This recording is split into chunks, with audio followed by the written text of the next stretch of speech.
Bonjour. Bonjour.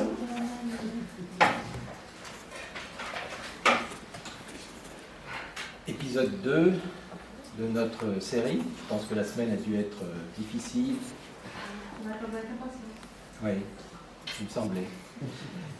Donc là, on va discuter ensemble des directives anticipées et des LAT, qu'on appelait LATA.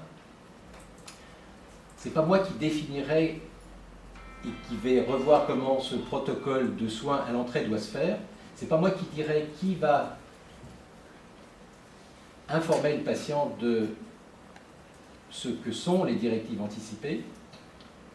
C'est moi qui, aujourd'hui, simplement essaye d'apporter une formation à chacun d'entre nous pour voir ce que sont ces directives anticipées, comme on l'a fait l'autre jour sur la personne de confiance. Donc ensuite, l'aspect organisationnel, non pas m'échappe, parce qu'en tant que médecin, j'ai un peu l'idée de certains moments difficiles qu'on peut avoir les uns les autres en arrivant à la maison, et ce que ça représente également pour le patient, à rediscuter. Alors je vais appuyer, j'espère que tout va bien se passer. Oui, ça se passe bien. Donc là, aujourd'hui, on parle des directives anticipées.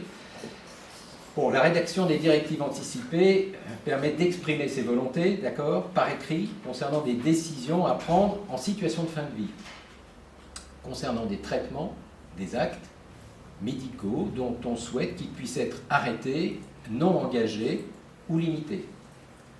L'expression de ces volontés doit être écrite et signée par le patient.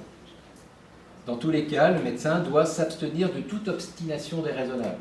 Je reviendrai sur ce terme, on reviendra dessus.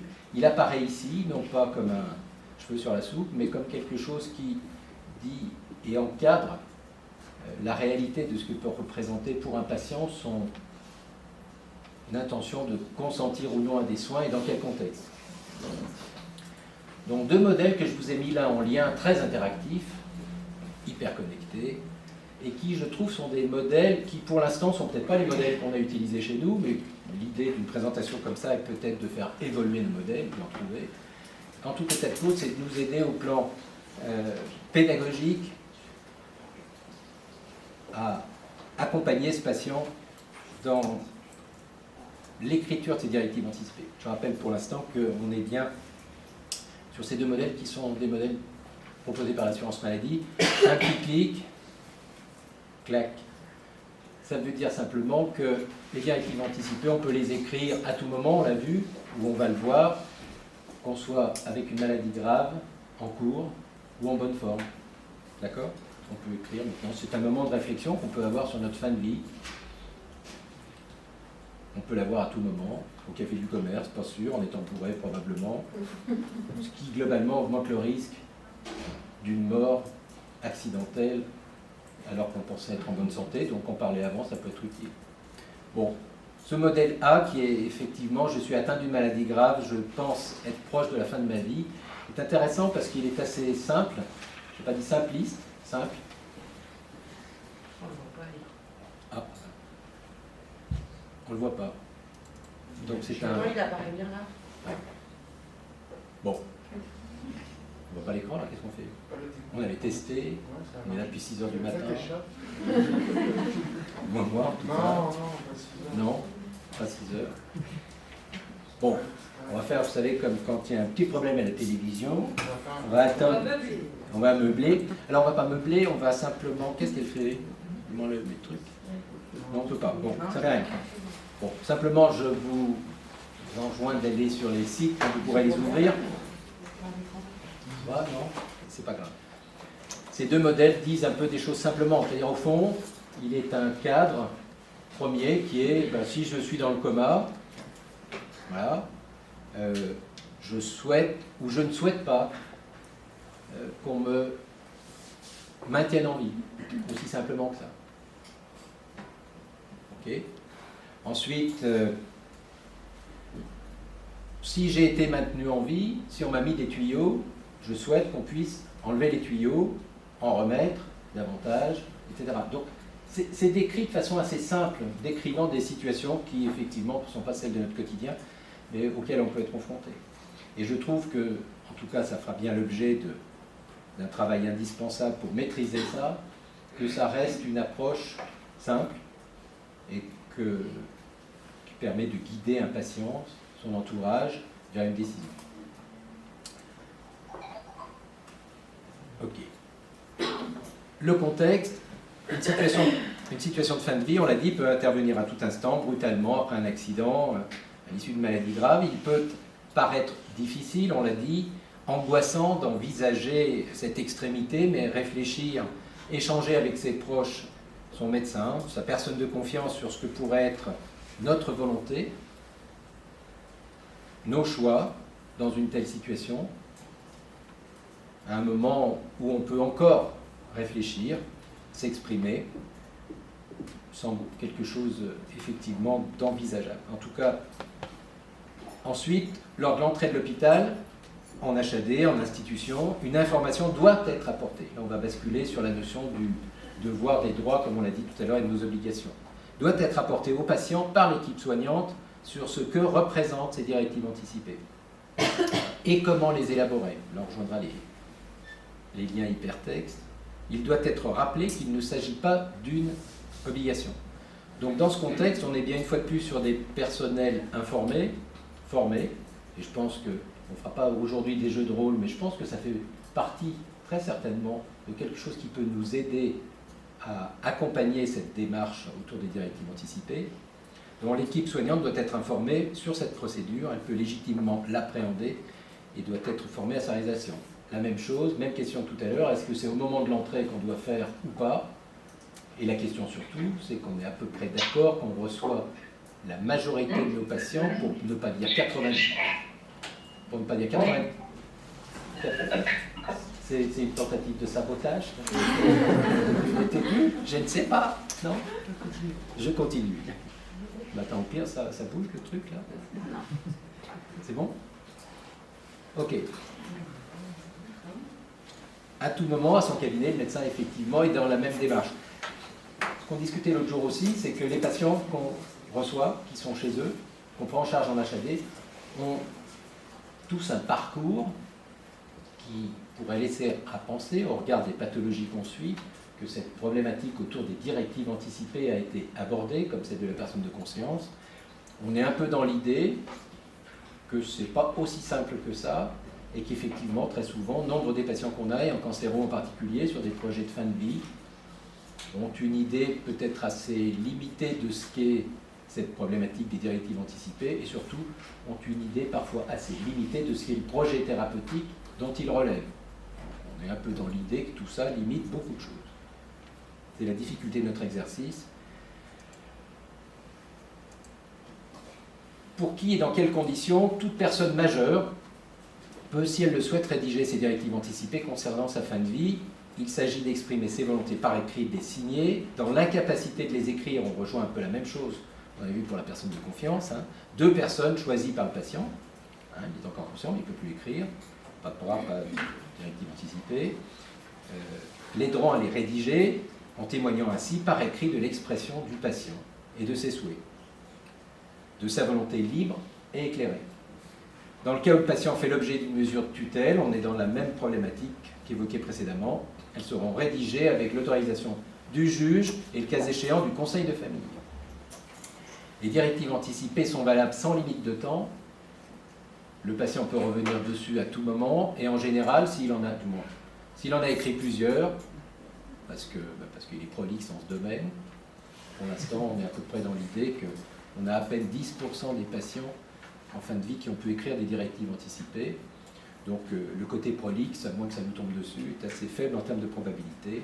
Je n'ai jamais été bon en probabilité, mais pour vous dire, simplement. Voilà, donc c'est le dernier document qu'on trouve qui fait foi. Ok. Ensuite, la conservation.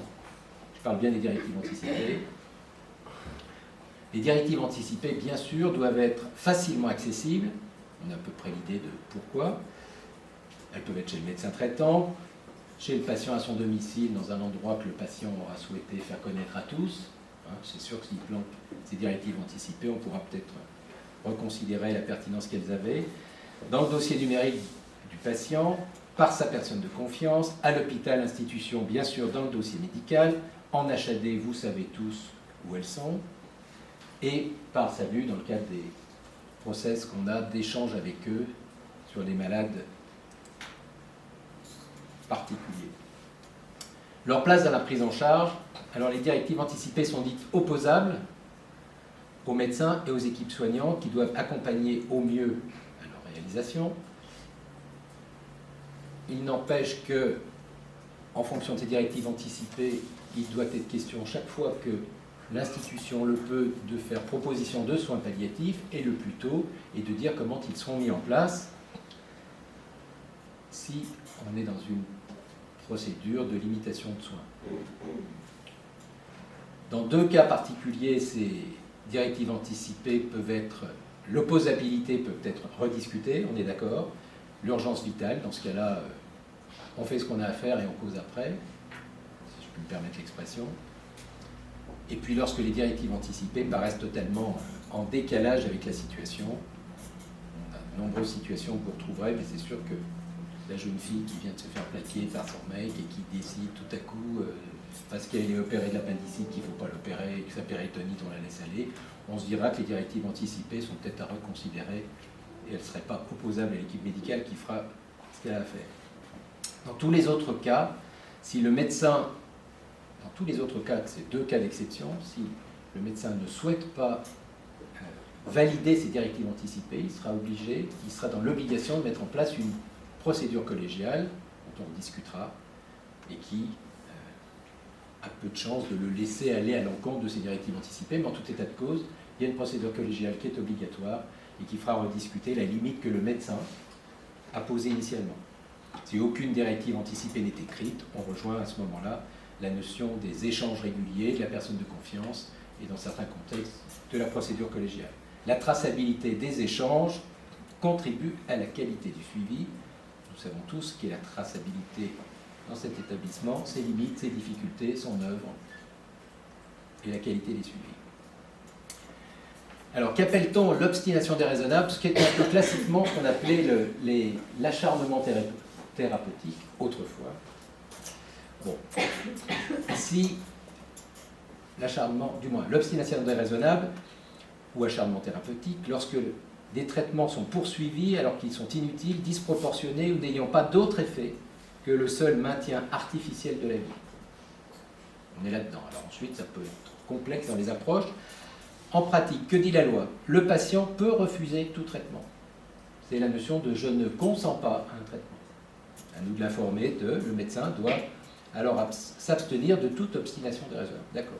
Ça veut dire qu'effectivement, là, on retrouve l'hydratation et la nutrition artificielle constituent des traitements et peuvent être arrêtés au titre du traitement de l'obstination déraisonnable. Toute personne est en droit d'exprimer sa volonté après avoir été informée des conséquences de l'expression de cette volonté.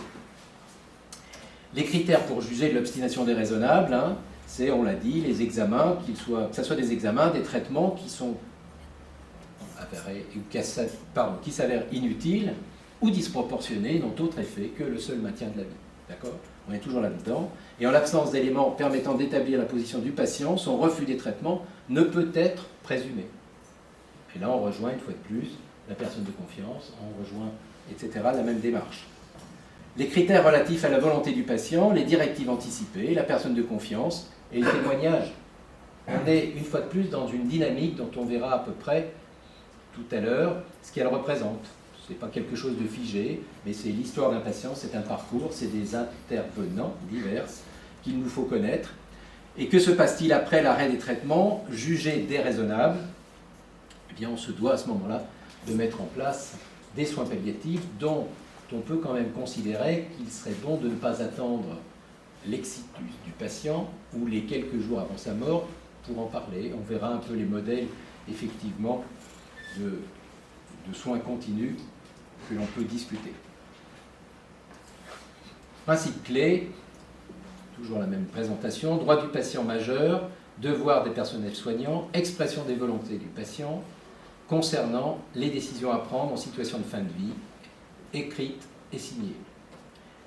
Les directives anticipées sont valables sans limite de temps, peuvent être modifiées à tout moment, peuvent être rédigées en présence de 2 témoins, on l'a vu, sont facilement accessibles, peuvent ne pas être suivies par les médecins dans 2 cas précisés par la loi.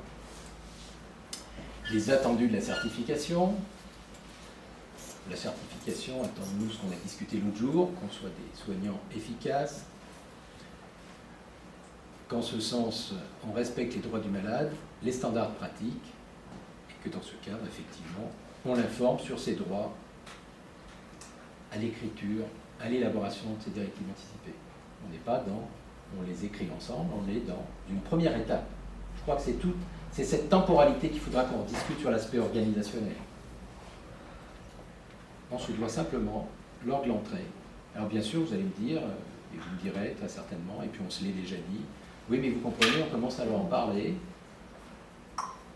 et à ce moment-là, ils nous posent des questions. Oui. Voilà, oui. Est-ce qu'il y a un temps de soin qu'on peut avoir? Est-ce que c'est... Ou alors aussi, on peut dire à une question, je l'ai entendue, je crois qu'elle est importante, sans faire de la reformulation à deux balles, si je peux me permettre, trop longtemps, mais on n'est pas obligé de répondre tout de suite. On peut dire, ok, ce point est important, on doit le traiter, on va le faire à tel moment, on donne un espace de temps, on dit avec qui et comment. Mais en attendant, on sait qu'on doit l'informer sur la possibilité qu'il a d'écrire. Et ensuite, bien sûr, être dans une stratégie de soins qui seront des soins qu'on peut proposer, qui sont des soins palliatifs et qui pourront accompagner cette démarche. La réglementation, ça veut dire qu'on ne fait rien sans cette réglementation. On est d'accord, on en a parlé l'autre jour. Est-ce que vous voulez là-dessus évoquer 2-3 réflexions? Envisager 2-3 questions? Une question par rapport à la collégialité. Tu as parlé de mettre en place un processus collégial. Voilà, quand tu fallait discuter des volontés du patient, enfin, de ce qu'il y avait à faire en vie, et qu'il était question, je crois, de rediscuter des directives anticipées en fin de vie, quoi. Et comment faire d'HAB pour faire du collégial en situation? Le collégial, il est défini en tout lieu, qu'on soit en HAD. Je rappelle que l'hospitalisation à domicile est une structure d'hospitalisation certifiée par la Haute Autorité de Santé et à proprement parler, non pas une alternative à l'hospitalisation, mais une structure d'hospitalisation. Donc ça veut dire qu'on a là toutes les ressources pour faire de la collégialité, et les ressources, il est certainement avant tout question de connaître ce qu'elles doivent être. C'est-à-dire que dans un contexte de prise en charge d'un patient, il est un médecin ordonnateur, excusez-moi du peu, praticien hospitalier en HAD, évolution sémantique au demeurant conséquent. À partir de ce moment-là, et si on veut être dans la collégialité fait que le médecin en charge de cette prise en charge avec le généraliste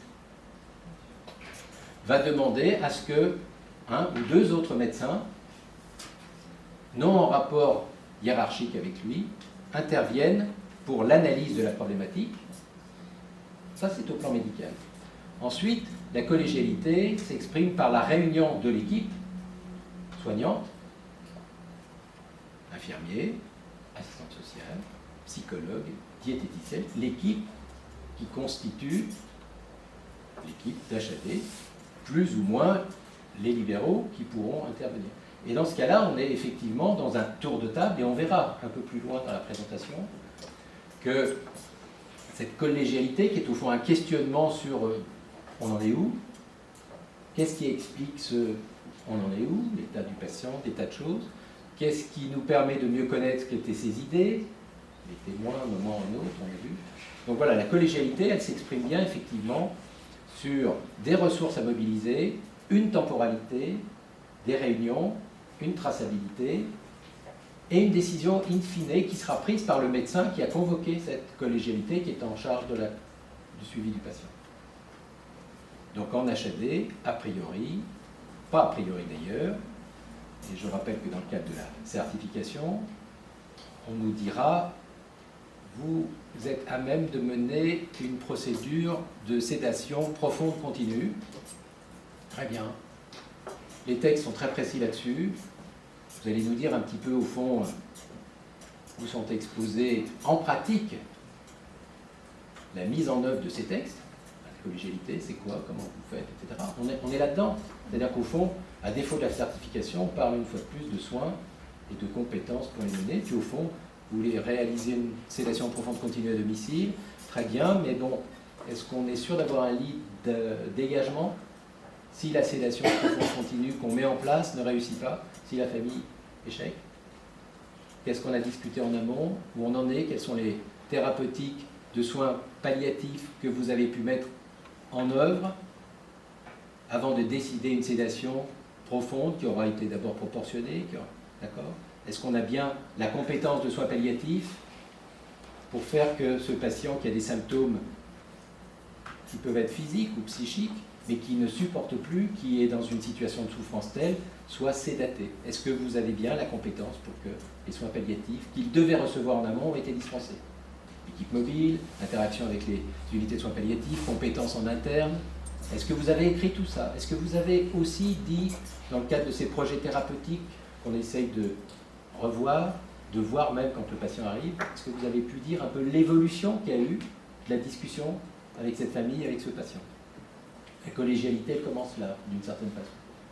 Et la mise en pratique, concrètement, parce que du coup, c'est ça aussi, toi tu as évoqué la sédation profonde et continue, mais on sait qu'on en a fait certaines fois, mais c'est très rare, ça a été rare, quoi, du moins à ma connaissance. Souvent ça se présente un soir ou la nuit. Comment vous mettez en place des décisions du médecin? Vous sollicitez qui? Vous faites comment? Un autre confrère? Vous appelez les libéraux? Voilà. De mon expérience, je n'ai pas souvenir d'avoir été sollicité pour discuter ce genre de décision. Alors il y a deux choses. Il y a ce qu'est le cadre, et puis il y a de ton expérience et du questionnement qui se ferait effectivement à partir d'un constat de limite qu'il peut y avoir. Okay. Je ne traiterai pas du constat des limites qu'il y a, ou alors on le fera sur un dossier, et non pas sur une analyse qui ferait intervenir la sœur de la bécane à Jules, qui a peut-être eu beaucoup de respect. Il faut dire que, soyons factuels, il y a effectivement un travail qu'on doit mener dans cet établissement, comme dans tous les établissements, autour de la prise en charge palliative, autour effectivement de ce qui conduit à un moment ou à un autre à la mise en place d'une sédation profonde et dans quelles conditions, qu'elle soit la nuit parce que les chats sont gris, qu'elle soit la journée, et je sais l'avoir fait travailler avec les membres de l'équipe ici, la journée, parce que c'était encore la journée. Bon, voilà. Bon. La question, elle est surtout, et toujours, est-ce qu'on est bien certain qu'on est dans un cadre où on a la compétence pour se poser les questions? Un ORL aura beaucoup plus de difficultés à parler d'une prothèse de genou qu'un orthopédiste. On a à peu près l'idée qu'ici, à mon sens, on doit avoir quelques champs de compétences qui nous aident. Ensuite, ben voilà, on a contacté le médecin spécialiste, le médecin traitant sur le projet thérapeutique. Étions-nous déjà dans une phase tout à fait terminale concernant ce patient? Quels antécédents d'échange avions-nous eu avec cette patiente qu'on a vue, d'accord, qui nous a dit ce qu'elle souhaitait? Tout ça, c'est effectivement constitutif de ce qu'est une démarche de soins, déjà, de soins palliatifs, appelons-la comme ça, et ce qui, à un certain moment, peut être de l'ordre d'une collégialité qui, je le rappelle, s'exerce essentiellement quand le patient n'a plus la possibilité de donner son avis, d'accord, ou quand son avis, effectivement, est remis en cause par un médecin dans un contexte qui est celui qu'on a discuté.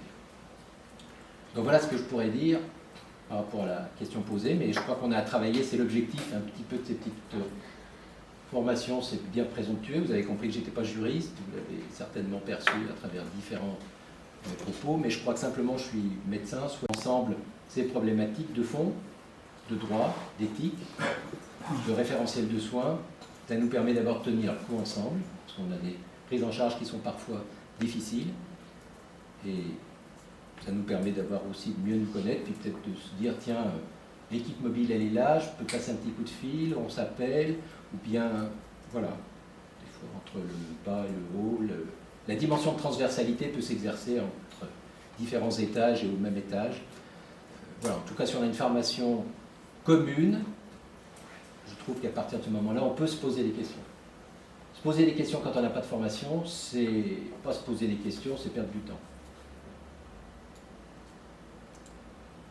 Réglementation, on ne va pas la reprendre. Hein. Je dis simplement que la réglementation, regardez simplement la dernière ligne, qui est à peu près celle qui nous intéresse, parce que tout le reste est constitutif de la dernière ligne, pardon. On est bien sûr dans la loi Léonetti-Claes, ok, on est ensuite dans ces attendus, dans ces décrets d'application, et on est dans quelque chose qui aujourd'hui est mieux connu. Contexte juridique, ben, on l'a vu, hein, de toute façon, c'est la synthèse, c'est l'expression de la volonté des patients en fin de vie, c'est le refus de l'obstination déraisonnable, d'accord, c'est les directives anticipées, la personne de conscience, la personne de confiance, pardon, et la procédure collégiale, on l'a vu.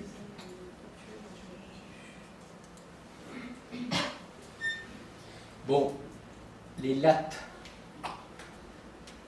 L'intérêt était, on l'a dit, puis ça fait partie de ce qui devrait être retravaillé dans le dossier, directive anticipée, latin. Donc on supprimera le A, peu importe pour le A. La question est surtout de savoir comment tout ça interagit et d'avoir une idée, je pense, qui concerne davantage la réalité des choses et ce qu'elle doit être que celle qu'on a aujourd'hui, qui est un peu au fond, ah, vous avez des LATA, très bien. Et des directives anticipées, ah, aucune, puis alors on ne sait pas du tout. Et j'ai un peu du mal, et on a tous un peu de mal, je pense, à comprendre comment il pourrait y avoir des LAT sans directive anticipée, ou en tout cas, qu'in fine, nous on reçoit dans le courrier quelque chose qui est un trait entre-soi d'une équipe médicale qui aurait décidé de ne pas envoyer en réa, de ne pas adresser en réa. On peut imaginer, bien sûr, et vous allez voir que c'est une temporalité de travail d'équipe autour de limites qu'on rencontre. On est d'accord qu'un patient, et rappelez-vous le travail qu'on avait fait lors de la période Covid, la première vague, je ne vous raconte pas, parce qu'on a vu à peu près ce qui se passait dans les EHPAD, où on nous envoyait essayer d'aider des patients dans des contextes de détresse respiratoire pour lesquels nous n'avions aucun dossier en référence nous disant quel était l'état de ce patient 15 jours avant. Donc poser des limites, parler d'une sédation, mettre en œuvre une sédation chez un patient qu'on appelait élégamment résident, dont on ne savait rien, nous, alors qu'on nous demandait d'intervenir à 20h, le SAMU, l'Agence régionale de santé, on est un tout petit peu dans l'idée qu'il y a beaucoup de travail à faire pour améliorer la prise en charge de ces résidents, des patients à l'hôpital et de l'homme malade d'une certaine façon, ou d'une façon générale. Donc au fond, effectivement, on a nous, dans notre dossier ces deux items. Okay. Je pense simplement qu'on doit les retravailler. Qu'ensuite une équipe dise, nous on a commencé à élaborer, compte tenu de son état général, parce que, comme je le disais tout à l'heure sur le propos Covid, que je n'ai pas terminé, mais ces patients comprenaient avec un GIR 1. Est-ce qu'il a un GIR 1 parce qu'il est en train de mourir de son Covid avec une fréquence respiratoire à 47, 69, hein, pour ceux qu'on a pris en Rhône-Alpes, d'accord, avec une SAT à 60, on peut avoir un GIR 1, ok. Sauf qu'effectivement, s'il avait un GIR 4, ou un 5, ou un 6, une semaine avant, on n'en savait rien, d'accord. Donc c'est pas la même chose. Donc on est bien dans un process qui est un process de décision régulier, d'analyse de situation. Donc, ben j'ai dit tout ça, là, un processus d'analyse, d'information, de consentement, de décision, de traçabilité associé de façon continue, impliquant une interaction permanente entre l'équipe soignante, le patient. C'est vrai que ça l'importe un petit peu. Je suis allé dans un EHPAD l'autre jour dont je ne dirais pas grand-chose de plus. Pardon? Je suis allé dans un EHPAD l'autre jour où on m'a dit qu'on ne parlait pas de directives anticipées avec les résidents quand ils arrivaient. Après non plus, parce qu'il était là déjà depuis un certain temps. C'était intéressant de voir au fond la réaction d'une structure importante par rapport à quelque chose qui pourrait, au fond, dans l'explication qui était renvoyée à ce moment-là, heurter le résident en arrivant. Je crois qu'il y a un travail à faire qui dit à l'évidence qu'il rentre dans une institution, de plein gré ou pas, dans un état cognitif différent. En tout cas, ce patient était rentré dans un état cognitif qui lui avait permis de faire le choix de rentrer. Je ne vois pas au nom de quoi Par contre, on en a parlé à sa personne de confiance. Donc on a un peu l'idée qu'il y a des idées qui ne sont encore pas très claires. Donc on est bien sur une information qu'on apporte à un patient pour qu'il consente. J'accepte ou pas. Cette information, on est d'accord qu'en fonction de l'éclairage, peut être plus ou moins comprise ou non. En tout état de cause, le code de déontologie, dans son article 35, dit bien que cette information doit être claire, loyale et appropriée, en d'autres termes synthétique, hiérarchisée, compréhensible et personnalisée. Et peut-être qu'avec ça, je pourrais dire « je suis d'accord ». Et je vous rappelle que le consentement est évolutif. Quand vous rentrez dans un service hospitalier, pour un acte donné, vous avez donné consentement pour cet acte. Si entre-temps, bien évidemment, il faut vous mettre une sonde urinaire, un diabolo, pas de prosthèse de cheville, on est à peu près d'accord, c'est un peu caricatural, qu'à chaque fois, on doit vous demander votre consentement. Alors, effectivement, les 2 prothèses de cheville et le diabolo, ça paraît excessif, très bien. Mais vous rentrez pour un geste donné, ben, si on vous met une sonde urinaire, on devra vous demander si vous êtes en accord ou non, si vous consentez ou pas. Si on vous fait un prélèvement, on devra vous dire ce qu'est la nature de ce prélèvement, sa pertinence attendue, et s'il est éventuellement un dosage de VIH, comme on l'a vu 1000 fois, sans information faite aux patientes, vous devez informer et demander le consentement. Qu'est-ce qu'on fait d'un VIH positif à un patient à qui on n'a pas demandé qu'on allait le prélever? D'accord? Bon, on est quand même dans quelque chose qui dit l'évolutivité du consentement et de la nécessité de l'information continue. Ensuite, la relation de soins, la relation avec le médecin, le patient, c'est quelque chose avec le soignant, quelque chose qui est compliqué, mais on parle de consentement, d'autonomie, de justice, de bienfaisance, de non-malveillance. On regardera un petit peu quelques principes éthiques que j'ai positionnés là parce qu'il y a un groupe éthique qui s'est constitué et qui, dans le cadre de sa transversalité, nous dira un petit peu parfois ses réflexions. Je rappelle qu'un comité d'éthique n'est pas un comité qu'on saisit en urgence, par définition. C'est bien que c'est un comité qui réfléchit dans le temps. Donc ne confondons pas effectivement le... Ouais. Ce qui est intéressant aussi, c'est dans cette notion de consentement, c'est au fond le principe paternaliste très français. Hein, le docteur, il sait ce qui est bon pour vous. Le principe autonomiste anglo-saxon, qui dit « moi j'ai un avocat, et vous allez me dire ce que je vous demande ». Et puis il y a des fois comme ce qu'on appelait la troisième voie, ou une voie d'intelligence. Je ne sais pas si c'est une voie que j'ai, je ne pense pas. Mais tout simplement quelque chose qui serait de l'ordre de « et si on en parlait, et avec qui ?» Vous savez, le colloque singulier en médecine, c'est le docteur et le patient. Est-ce qu'on imagine simplement le colloque singulier? Est-ce qu'on imagine simplement qu'un homme, une femme aujourd'hui qui est soignée, ne vit sa maladie qu'à travers ce colloque singulier, qui ferait qu'à un certain moment, le docteur il lui dit ce qu'il pense qu'il faut lui dire parce qu'il pense que ça c'est bon pour lui. Ok. Mais Madame Michu, elle est hyper connectée aujourd'hui. Elle est sur Instagram, elle est sur un tas de trucs, d'accord, ok, elle est sur Google. Et puis elle va savoir, et puis elle va voir sa bouchère, et puis au fond, quelqu'un vit avec des interactions comme toutes celles-ci. Le médecin, lui, il a les internes, machin truc, les proches, pour le patient. On est dans quelque chose qui fait que parler la maladie à quelqu'un, l'informer, c'est considérer d'abord que c'est un devoir que nous avons, c'est quelque chose qui doit se faire dans des conditions précises, et qui ramène le fait que le patient, une fois sorti de la consultation, vit à nouveau, plus ou moins facilement, sa trajectoire a été modifiée, a été brutalisée peut-être, mais il va continuer à parler, à vivre, il sera peut-être sidéré, il va peut-être être dans une période de déni, de colère, de tas de choses, mais il va avoir d'autres sources d'informations sur ce qu'il vit.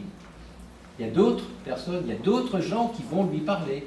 Donc, il faut que nous, soignons, soyons bien dans l'idée que ce malade n'est pas dans une bulle. Donc, avec qui on va pouvoir parler.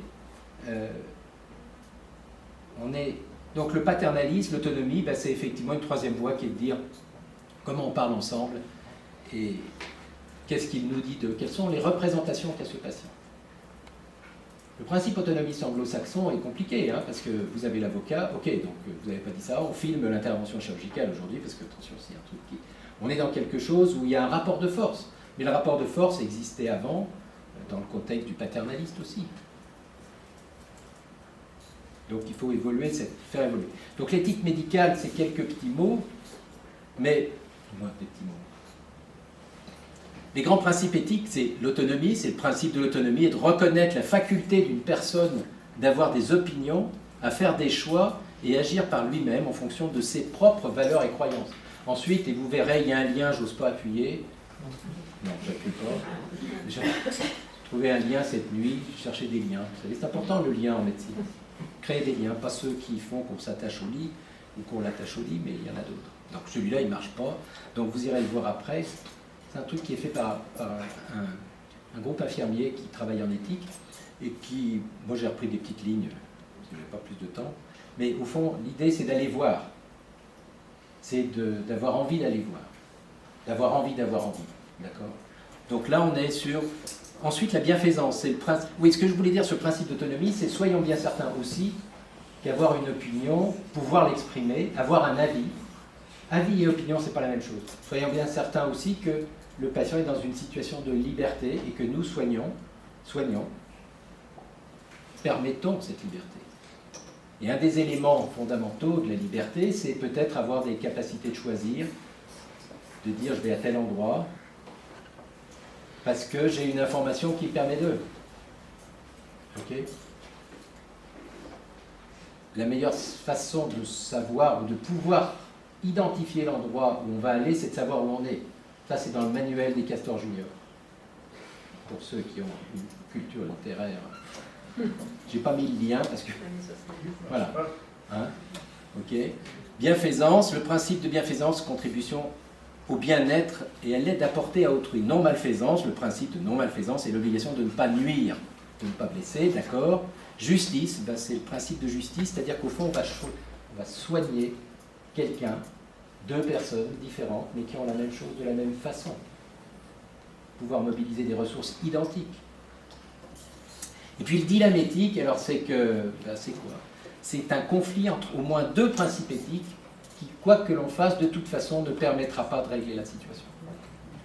Ça, vous reverrez ça, on reverra ça. L'idée, c'est qu'on ne peut pas soigner sans avoir quand même quelques bases juridiques, éthiques, philosophiques, se poser des questions, et se les poser entre nous, ça nous aidera peut-être petit à petit.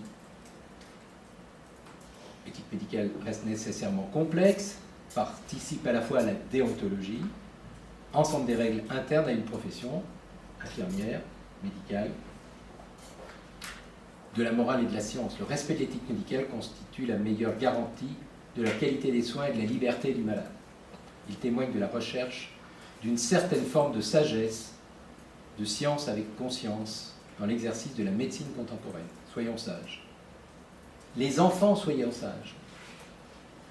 Vous verrez, on a nos confrères, le docteur Hervé Pélisson, qui est médecin généraliste à la Croix-Rouge, qui avait fait un mémoire de gériatrie, il y a déjà pas mal d'années, et le thème de ce mémoire, c'était « Les enfants, restons sages, soyez sages ». C'est-à-dire qu'au fond, en tant que gériatre, il disait à un certain moment, comment je peux arriver à continuer à soigner cette personne âgée qui a une capacité encore de dire « je », qui a une histoire, qui a peut-être quelque chose à transmettre, et qui dit au fond, moi j'aimerais rester seul chez moi. On verra ça la prochaine fois avec Maître Devers. J'aimerais rester seul chez moi. Et ces enfants qui, que ce soit la culture, veulent toujours plus, ont du mal à accepter que, et à un certain moment, bah, les enfants deviennent, entre guillemets, des parents, ou en tout état de cause, ils ne sont plus à leur place, ou ils sont dans une difficulté qui est à aider. Donc effectivement, il avait fait un travail là-dessus, montrant qu'à un certain moment, bah, peut-être qu'il est de notre rôle aussi de soignant d'aider ces enfants à accepter une réalité de la fin de vie de cette personne âgée. Et ça, c'est difficile. C'est très difficile parfois. Et mais vous comprenez, mon papa, il ne mange plus. Ah, on pourrait discuter. J'avais fait une petite fiche sur l'alimentation plaisir, où je disais, si on ouvrait les frigos plutôt que de prescrire des CNO. J'essaie de faire des rimes la nuit, comme ça, quand je ne cherche pas des liens. Ouvrez vos frigos, laissez tomber les CNO. Il y a un rapport ici, on fera une petite musique ensemble. Voilà. Ça pourrait être un 4e épisode de Netflix. Bien s'occuper, hein. Voilà. Donc voilà, les enfants, soyez sages. Donc ok. Ensuite, mais comment se prennent les décisions de l'AT? Il me reste à peine 2 heures, je crois, parce qu'on devait terminer à 17 heures. Après, on descend les dernières pistes. Soleil couchant, ça va être top, méga. Donc, quoi qu'il en soit, la présentation que vous avez faite là, sur les LAT, je l'ai prise sur un service de réanimation de l'hôpital de Bourg-en-Bresse. À Bourg-en-Bresse, il n'y a pas que des poules, des poulets. Il y a un très bon service de réanimation. D'où le dit, des grenouilles aussi.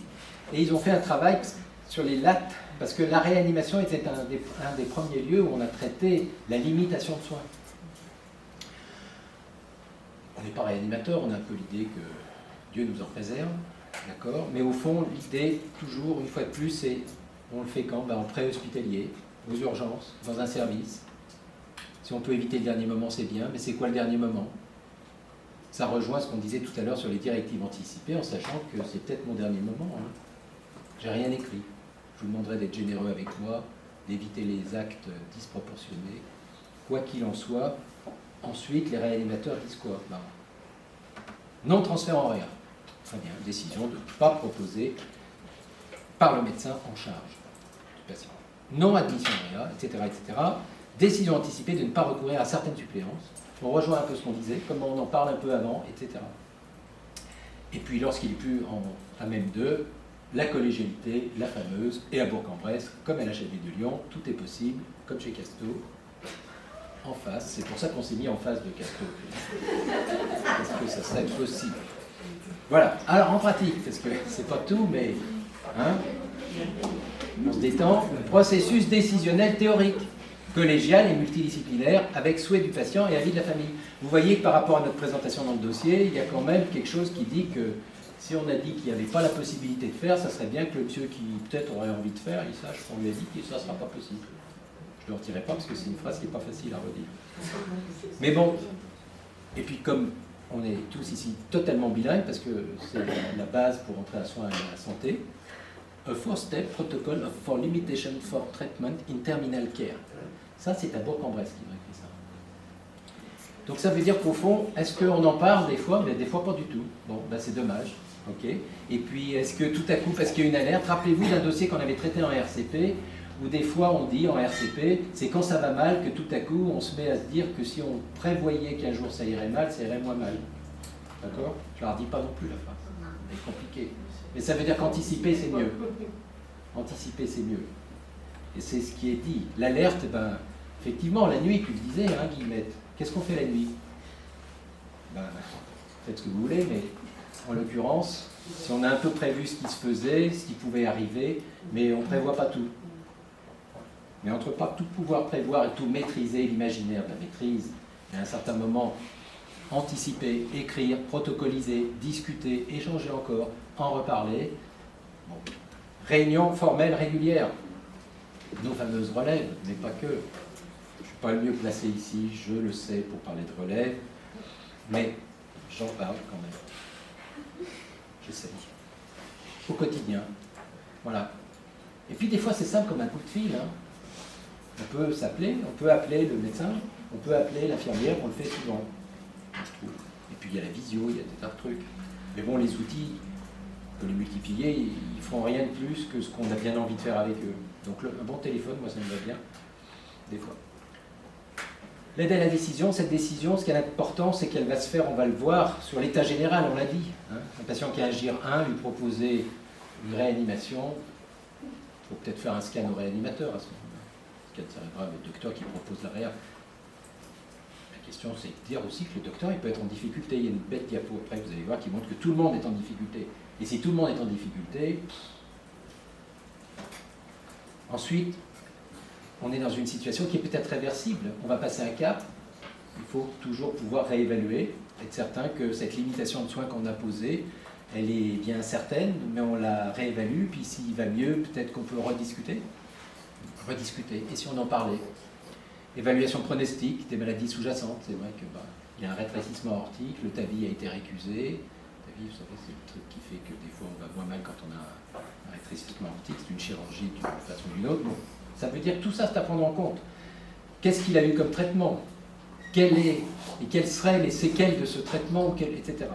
Sur un plan personnel, et que sait-il? Rien.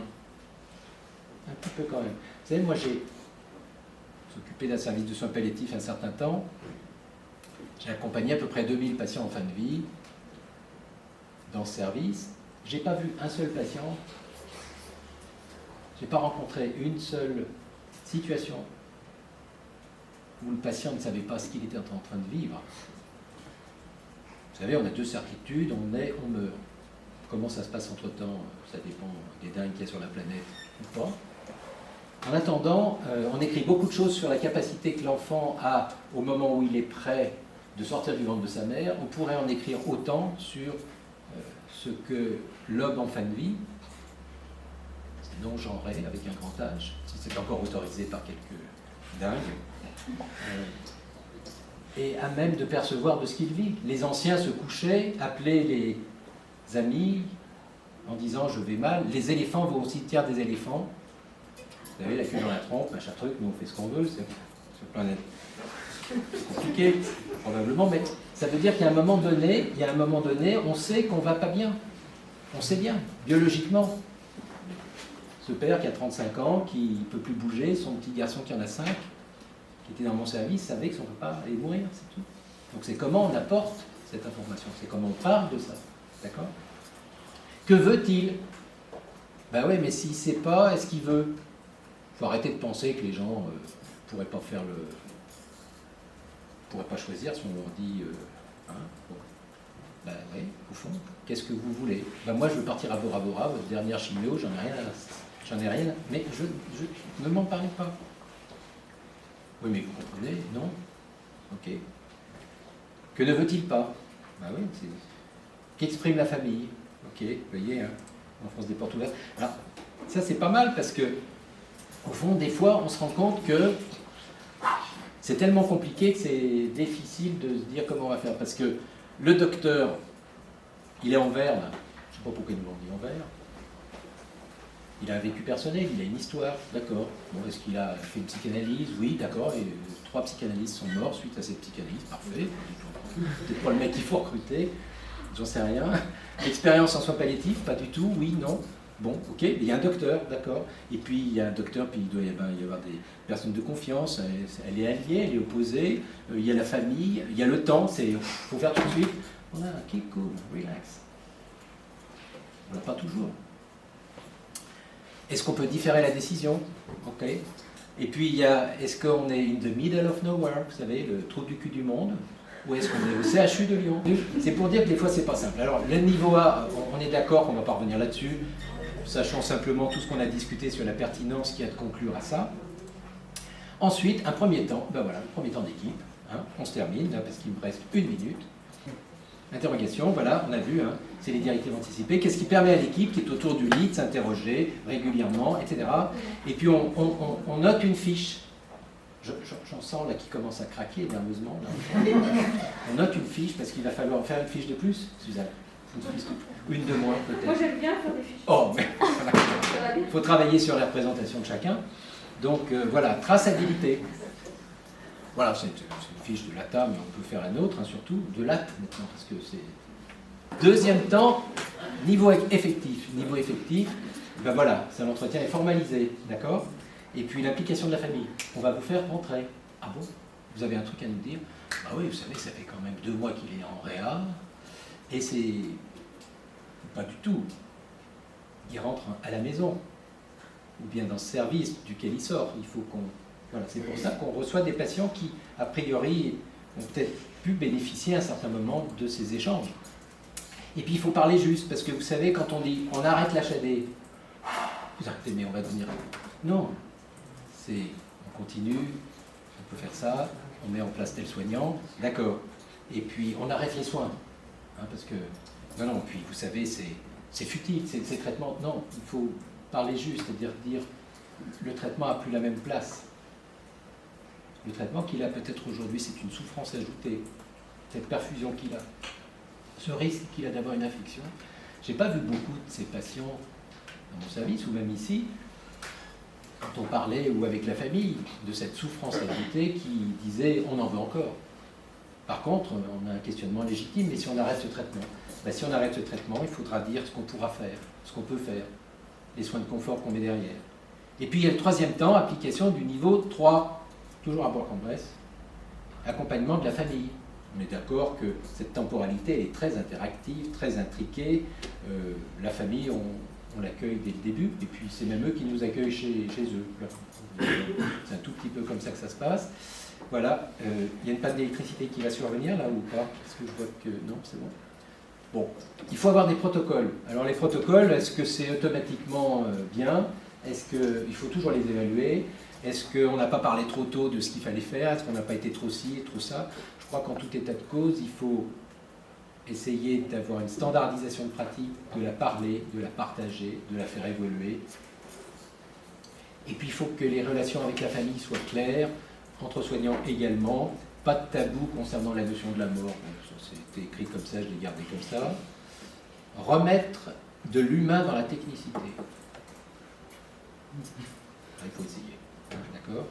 Bon, parfois, aborder trop précocement. Je ne sais pas ce que veut dire aborder trop précocement une problématique. Est-ce que aborder trop précocement dans le service de neuro-oncologie la notion de soins palliatifs quand on prend des glioblastos? On a vu avec l'équipe du professeur Norac, notre équipe mobile qui est présent au staff, en même temps qu'un membre de l'HAD, permettent à l'équipe de neuro-oncologie de parler finalement assez tôt et le plus tôt possible de soins qui seront un jour des soins palliatifs. On ne sait pas guérir un glioblasto. Ok. Eh bien, voyons comment petit à petit on introduit la notion de ses limites. La notion de limite, la limite c'est pas un échec. La limite c'est quelque chose qu'on pose, c'est quelque chose à partir duquel on repart. La notion de l'échec c'est un vécu qui psychanalytiquement doit être traité. Je vous conseille tous d'aller psychanalytiquer, d'aller faire un petit point comme si vous êtes dans l'échec au quotidien, ou à défaut de, c'est cher la psychanalyse. On peut en parler entre nous. Moi je ne dirais pas mes conditions tarifaires, mais améliorer la prise en charge palliative, et on termine, parce que j'ai 3 minutes de retard, comme ça je suis sûr que j'aurai vraiment pas de questions. Quoi qu'il en soit, de toute façon, et dans ce cadre, il est bien question de parler des soins palliatifs, de ce qu'on pourra apporter, et très vite, et de dire dans quelles conditions. Avant, ça c'était ça. Du moins ça, c'était avant, pardon. Ok. Thérapeutique active, et boum, acharnement, obstination, et c'est thérapeutique, boum, crac, puis à un certain moment, quand vous étiez comme ça, l'acte, ou deux. Ok, deuxième. On est en palliatif, Madame Michu, d'accord? Mais pourquoi avant, c'était les... Là, c'est le vert. Ouais, bah oui, vous partez au vert, c'est comme ça. Et puis après, il y a le décès. Bon. Tout ça, c'est un peu brut de pomme. Hein. Vous savez, on est bien, on est pour, on est contre, on est de droite, on est de gauche, on a des petites cuillères, des grands... On est dans des principes de féminisation permanente. Ah oui, je vous fais une petite chimio. Hein, Urbi et Hauteville, la petite chimio. On voit une fondation d'oncologie assez solide. Il n'y a pas de petite chimio, il n'y a pas de petit traitement. Il y a un traitement qui va effectivement être adapté à un moment ou à un autre. Une petite perfusion. Vous faites une petite piqûre, là, monsieur, d'accord. Bon. Aujourd'hui et demain. Donc vous voyez, il y a un process de continuité, c'est beau là. Au moment où on parle de thérapeutique active, puis petit à petit, il y a déjà les soins palliatifs qui pénètrent le milieu, si je puis me permettre. Voilà. Donc, et puis là, on a discuté tout le temps, vous voyez, voilà, des l'actes. On a discuté, on s'est informé, on a communiqué, on s'est appelé, on s'est rappelé, on a raccroché. On a eu envie d'en parler. En conclusion, ajustement thérapeutique à la situation du patient à un moment donné. À un moment donné, avant, après, ça peut continuer. Plus facile quand la décision est anticipée. On l'a dit. La mort fait partie de la vie. Ça, c'est vrai. C'est vrai que quand on est soignant dans un service de soins palliatifs et que la mort est au quotidien, c'est vrai que j'ai eu des années où la notion de la vie était intéressante à questionner. Toujours d'ailleurs, à vivre. Et puis au fond, comme disent les gens de l'Afrique et tout, la mort est un vêtement que tout le monde portera, proverbe africain. Ils disent aussi que chaque fois qu'il y a quelqu'un qui meurt, c'est un peu comme une bibliothèque qui s'en va, qui prend feu. C'est dire la richesse du savoir que quelqu'un qu'on soigne, qu'un membre de notre famille qu'on a, après avoir passé quelques années sur cette terre, et que peut-être il y a des trucs à transmettre. C'est l'histoire de Mowgli qui suit les éléphants. Et puis tu as le gros éléphant là, qui va au cimetière des éléphants, on termine là-dessus, et qui dit au tout petit dernier des éléphants qui joue, là, qui s'accroche pas, en disant « Tu feras attention à tes défenses ». Ben oui, le vieil éléphant qui va au cimetière des éléphants, il en sait un rayon sur les défenses. D'accord ? La métaphore soignante surgit là, tout à coup. Faisons attention à nos défenses de soignants. Est-ce qu'à un certain moment, comme dans la diapo, je ne sais plus laquelle, vous avez vu où il y avait toutes les bulles, le soignant que nous sommes, en difficulté, qui a déjà tué 3 psychanalystes, qui machin truc, et qui est blindé. Vous savez, moi je suis soignant, je suis blindé, j'ai mon col blanc relevé, j'ai mon stéto, machin, je suis blindé. On ne soigne pas blindé. Le mec qui est blindé, il est inaccessible par définition. La relation de soins, c'est un échange de possibilités, c'est un respect réciproque, c'est une connaissance qu'on fait de l'autre, mais en tout état de cause, c'est à un certain moment une possibilité qu'on a d'accompagner un parcours. Voilà, donc, en conclusion, vraiment, parce qu'il y a encore 25 diapos de conclusion, il faudra qu'on regarde, il faudra qu'on discute, il faudra leur dire, il faudra qu'on se dise quel temps soignant on a à la maison quand on fait une entrée. Comment on peut positionner ça, mais c'est peut-être en cours de réflexion, pour que peut-être on puisse parler de la personne de confiance, des directives anticipées. Quel temps avons-nous? Mais arrêtons de dire j'ai pas le temps. Comment nous organisons-nous pour... Est-ce que, voilà, quelle interaction il y a entre le médecin, l'infirmier, autour de tout ça, avec le médecin traitant, et rappelons quand même qu'ils arrivent avec un niveau d'information dont on pense qu'il devrait être aidant à la compréhension de tout ça. J'en ai terminé, il est 12h38. Merci beaucoup, Dr Meunier.